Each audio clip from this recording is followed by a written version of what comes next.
Bonjour, bonsoir, bienvenue sur notre chaîne d'univers d'ingénierie civile. Aujourd'hui, nous allons traiter un sujet crucial qui parle sur la dalle. Comment faire les devis et maîtrises d'une dalle. Alors, sur les devis et maîtrises d'une dalle, nous avons un exemple, une dalle de 8 mètres et 6 mètres. Donc, nous prenons l'exemple d'une maison un rez-de-chaussée plus premier niveau. Donc, premièrement, nous allons voir comment quantifier les armatures dans une dalle. Comment trouver les armatures dans une dalle. Et après, nous allons calculer la quantité de ciment, sable et gravier à utiliser dans une dalle. Premièrement, nous allons commencer par calculer le volume. Comment on trouve le volume sur une dalle? Ici, nous allons prendre un exemple avec... ici, nous allons prendre 0,15 mètres qui est égal à 15 cm d'épaisseur. Alors, notre exemple va porter sur le calcul de la volume. Volume qui est égal à 8 fois 6 fois 0,15, qui nous donnera 7,2 mètres cubes. Parce que ici, nous avons les mètres, ce qui va nous donner le mètre cube. Et après avoir eu le volume, nous pouvons quantifier facilement le ciment, le sable et les graviers. Donc, à partir de ça, nous allons d'abord, premièrement, nous devons choisir les dosages. Les dosages s'évoluent selon l'emplacement ou le milieu dans lequel nous travaillons. Premièrement, sur une dalle en béton armé, comme notre exemple l'indique. Une dalle en béton armé, nous allons utiliser les dosages de 350 kg par mètre cube. Comme nous utilisons sur le mur, donc la maçonnerie, nous pouvons utiliser 250 kg par mètre cube, et sur le béton de propriété, nous pouvons utiliser 150 kg par mètre cube. Alors, à partir de ça, nous allons calculer les sacs de ciment. Combien de sacs de ciment devons-nous utiliser afin de combler, afin de remplir les 7,2 mètres cubes? Alors, pour avoir les ciments, nous allons utiliser la formule suivante. Nous allons prendre les 7,2 mètres cubes multipliés par 350 kg par mètre cube. Comme vous le voyez, les mètres cubes vont s'annuler et nous allons rester avec les kilogrammes. La réponse que nous allons trouver ici sera en kilogrammes. Et à partir de cela, nous pouvons aussi trouver le nombre de sacs à utiliser. Alors, après le calcul, vous allez trouver ici, nous aurons 2520 kg. Avec les 2520 kg, nous pouvons trouver les sacs, le nombre de sacs. Pour trouver le nombre de sacs, nous allons prendre les 2520, nous allons les diviser par 50 kg. Parce qu'un sac de ciment, normalement, vient bien emballé en étant 50 kg. Alors, quand nous allons prendre les 2520 divisé par 50 kg, alors, après ce calcul, nous allons trouver 50,4 sacs. Après avoir trouvé les 50,4 sacs, nous allons les multiplier par le coefficient de sécurité de 1,15. Pourquoi les multiplier avec le coefficient de sécurité de 1,15? N'oublie pas que chaque matériau a toujours une déperdition. C'est quoi la déperdition? La déperdition, c'est quand vous déplacez les matériaux, il y a toujours une perte. Il y a toujours quelques quantités qui vont rester. Comme quand vous déplacez les sacs de ciment, il y a toujours des poussières qui restent.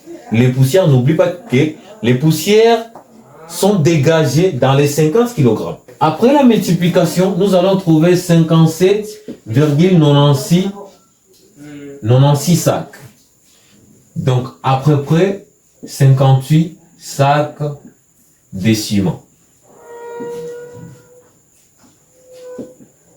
Après avoir trouvé le nombre de sacs de ciment, nous allons entamer le calcul des sables.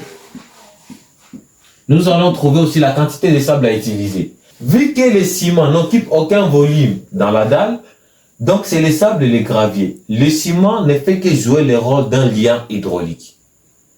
Donc les ciments se déplacent avec l'eau. Ça sert à lier les sables et les graviers. Alors ici nous allons prendre les 7,2 des mètres cubes. Une chose à savoir, les sables occupent 400 litres dans un mètre cube. Donc, dans un mètre cube de béton, les sables occupent 400 litres. Alors, en ayant les 400 litres, nous allons transformer les litres en mètres cubes, afin que ça se simplifie. Là, nous aurons seulement un coefficient, donc un nombre sans unité. Ici, nous allons le multiplier fois 10 puissance moins 3. Nous allons trouver les 0,4. Donc, nous allons prendre la valeur ici, nous allons le multiplier par 0,4. Après, nous allons trouver 2,88 mètres cubes. Parce que ce que nous avons utilisé, c'est un nombre sans unité. Après multiplication, nous allons trouver les mètres cubes. Et après, avec ça, nous allons aussi les multiplier par 1,15, pour ajouter le coefficient de sécurité. Après, ici, nous allons trouver 3,3112 mètres cubes. Après, nous allons entamer le temps de calculer les graviers,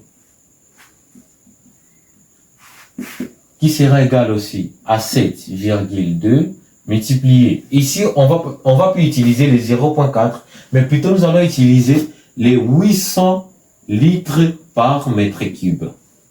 Avec les 800 litres par mètre cube, nous allons les multiplier par 10 puissance moins 3. On va trouver 0,8. Avec les 0,8, après les calculs, nous allons trouver 5,76 mètres cubes. On va les multiplier aussi avec le coefficient de sécurité qui est égal à 1,15, qui nous donnera à la fin 6,624 mètres cubes. Donc, en ayant déjà ces éléments, on peut facilement rédiger les mètres à propos du béton. Donc, après les calculs mètres et devis.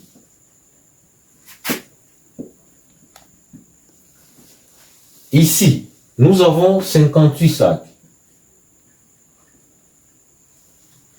Nous avons, ça c'est les ciments. Ici, nous avons les sables. Pour le sable, nous avons 3,312. Et pour les graviers, nous avons 6,64 mètres cubes. Donc, ici, nous avons déjà tous les éléments.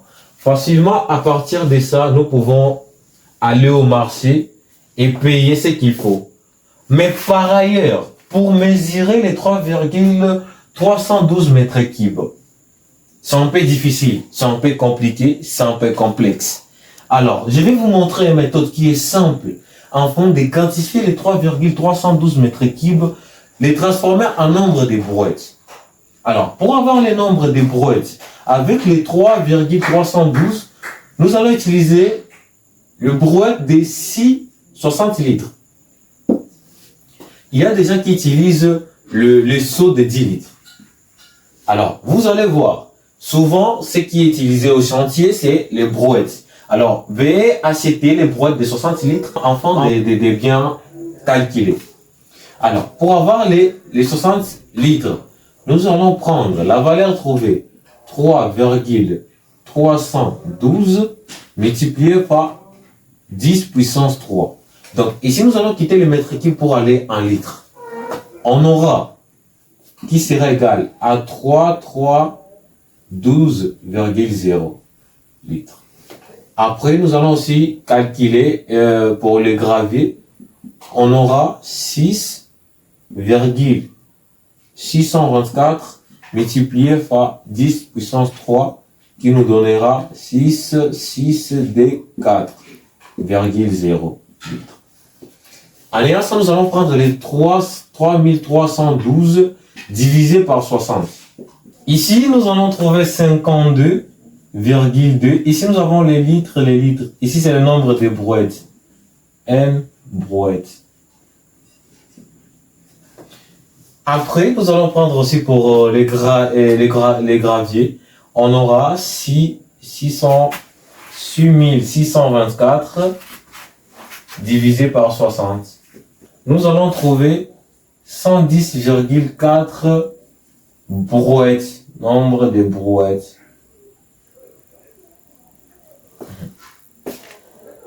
Et après, nous allons continuer les calculs. Nous allons voir combien des sacs de ciment que nous devons mettre dans une brouette. Là, nous allons prendre la valeur trouvée ici. 52,2 brouettes. Nous allons le diviser par 58. Donc, ça, c'est le nombre de brouettes. Et ça, c'est le nombre de sacs de ciment.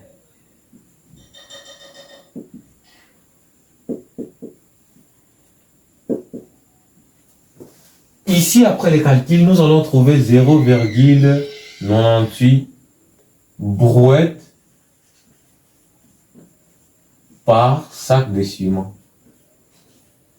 Donc, après ça, nous allons voir aussi pour les graviers. Pour les graviers, nous avons 110,4 sur 58.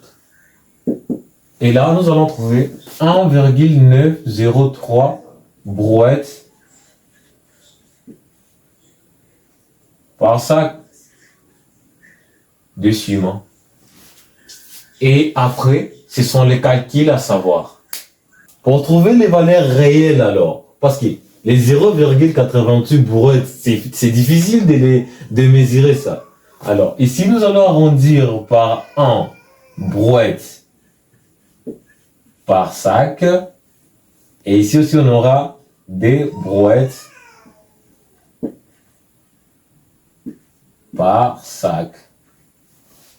C'est la fin de notre dimensionnement du béton, de notre devis métré qui concerne les bétons. Après, nous allons alors calculer les armatures.